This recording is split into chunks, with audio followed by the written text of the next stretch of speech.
नमस्कार, गुलमोहर किचनमध्ये आपलं सर्वांचं स्वागत आहे. तर आता आज मी मस्त अशा उपवासाच्या बटाटा साबुदाणा पापड बनवलेले आहेत आणि खूप छान असे होतात. अजिबात मेहनत न घेता हे पापड बनवलेले आहेत आणि वर्ष ते 2 वर्ष हे सहज टिकले जातात. हे पहा, इथे आता थोडंसं तेल घेतलेलं आहे आणि तेल छान तापलं की मस्त असा हा पापड तळून दाखवत आहे आणि एकदम छान असा हा पापड फुलतोही आणि चवीलाही खूप छान लागतो. चला तर मग आता रेसिपीला सुरुवात करूया. तर मी काय केलेलं आहे, 3 किलो बटाटे हे उकडून घेतलेले आहे आणि 3 किलो बटाट्यासाठी 700 ग्रॅम हा साबुदाणा घेतलेला आहे आणि तो छान असा भाजून घ्यायचा आहे. साबुदाणा भाजताना एक लक्षात ठेवायचं आहे की साबुदाणा हा अजिबात लाल होऊ द्यायचा नाही आहे. साबुदाणा फक्त असा फुगेपर्यंत म्हणजे त्याची थोडीशी लाही अशी होईपर्यंत आपल्याला हा भाजून घ्यायचा आहे मंद गॅसवर. इथे आता साबुदाणा हा भाजून झाल्यानंतर थंड होऊ द्यायचा आहे आणि थंड झाल्यानंतर मिक्सरला बारीक अशी ही पावडर करून घ्यायची आहे. आता हा जो दळलेला साबुदाणा आहे तो सर्व मी चाळून घेतलेला आहे. आता इथे 3 किलो बटाटे मी सकाळीच उकडून ठेवलेले होते, म्हणजे नंतर काम आवरल्यानंतर ज्यावेळेस आपल्याला बटाट्याचे पापड बनवायचे आहेत त्यावेळेस पटकन असे ही सालही निघतात आणि एकदम थंडही हे बटाटे होतात, म्हणून मी सकाळीच उकडून घेतलेले आहेत. आता याचे साल हे काढून घ्यायचे. बटाट्याचे साल काढून झाले की लगेच आपल्याला बटाटे हे किसून घ्यायचे आहेत किंवा एखाद्या पुरणाच्या चाळणीमध्ये सुद्धा मॅशरच्या साहाय्याने मॅश करून घेऊ शकता. सर्व बटाटे इथे किसून झालेले आहेत. इथे आता आपल्याला हिरव्या मिरचीचा वापर करायचा आहे किंवा तुम्ही इथे लाल तिखट किंवा वाळलेल्या लाल मिरचीचा सुद्धा वापर इथे करू शकता. आता मी इथे जवळजवळ 25 ते 30 हिरव्या मिरच्या घेतलेल्या आहेत, कारण 3 किलो बटाटे आहेत त्यामुळे. इथे आता याप्रमाणे मी मिरची ही वाटून घेतलेली आहे. आता त्यानंतर किसलेला बटाटा हा एखाद्या मोठ्या भांड्यात किंवा परातीमध्ये काढून घ्यायचा आहे आणि त्यानंतर आता हा व्यवस्थित असा पसरवून घ्यायचा आहे आणि त्यामध्ये जे चाळलेलं आपण पीठ आहे ते थोडं थोडं करून घालायचं आहे, एकदम न घालता. सर्व पीठ घातल्यानंतर आता वाटलेली मिरची आपल्याला इथे घालायची.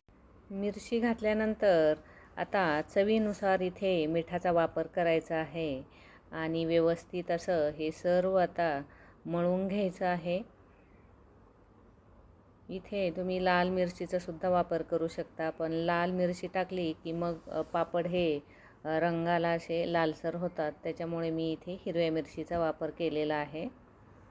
इथे आता व्यवस्थित असं मळून घेतलेलं आहे आणि इथे मी चव घेऊन पाहिलेली आहे.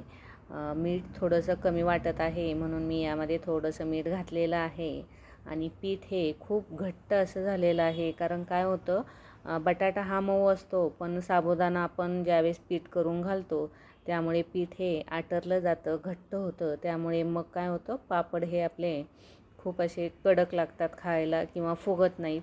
म्हणून त्यासाठी इथे जवळजवळ अर्धा ते पाऊण ग्लास आपल्याला पाण्याचा वापर करायचा आहे. आता माझं 3 किलो पीठ आहे म्हणून मी इथे 1 ग्लास पाणी मी यामध्ये घातलेलं आहे आणि हे पीठ मळून घेतलेलं आहे. खूप छान असे हे पापड होतात. अजिबात उकड याला काढायची नाही, गरज पण पडत नाही. असं सैलसर थोडंसं पीठ केलं की मस्त असे पापड होतात. इथे आता हे पीठ व्यवस्थित मळून झाल्यानंतर आपल्याला फक्त 10 मिनिट हे झाकून ठेवायचं आहे आणि लगेच आपल्याला पापड करायला घ्यायचे आहेत. खूप छान असे पापड होतात. आता इथे 10 मिनिट झालेले आहेत आणि आता आपल्याला याचे जेवढे तुम्हाला साईज मोठी पाहिजे पापडाची किंवा कमी पाहिजे तेवढे गोळे बनवायचे आहेत. मी थोडंसं इथे तेल घेतलेलं आहे आणि तेलामध्ये थोडंसं पाणी मिक्स केलेलं आहे आणि तेला पाण्याचा हात घेऊन 9 ते 10 आपल्याला गोळे बनवून घ्यायचे आहे. म्हणजे छान असे पापड आपले होतात. आणि पापड करता करता जर शेवट जर पीठ खूप घट्ट वाटलं तरी पण परत पाण्याचा हात लावायचा पिठाला, खूप छान आणि पटापट असे पापड होतात, अजिबात चिकटत वगैरे नाही. आणि थोडा तेला पाण्याचा हात या प्लॅस्टिकच्या पिशवीला लावून छान असे पापड आपल्याला या पुरी यंत्रात हवे तेवढे पातळ करता येऊ शकतात. किंवा तुम्ही इथे कागदामध्ये घालून लाटण्याने सुद्धा हे पापड लाटू शकता.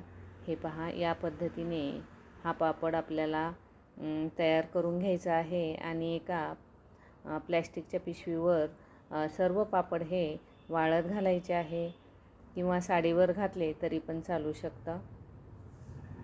इथे आता सर्व पापड तयार करून झालेले आहेत. हॉलमध्येच मी हे 1 दिवस सुकवणार आहे. हॉलमध्ये 1 दिवस पापड वाळवल्यानंतर एखाद्या मोठ्या भांड्यामध्ये किंवा एखाद्या साडीवर सुद्धा तुम्ही 1 दिवस पूर्ण हे पापड वाळवून घ्यायचे आहेत. हे पहा, इथे आता तळून पण दाखवणार आहे.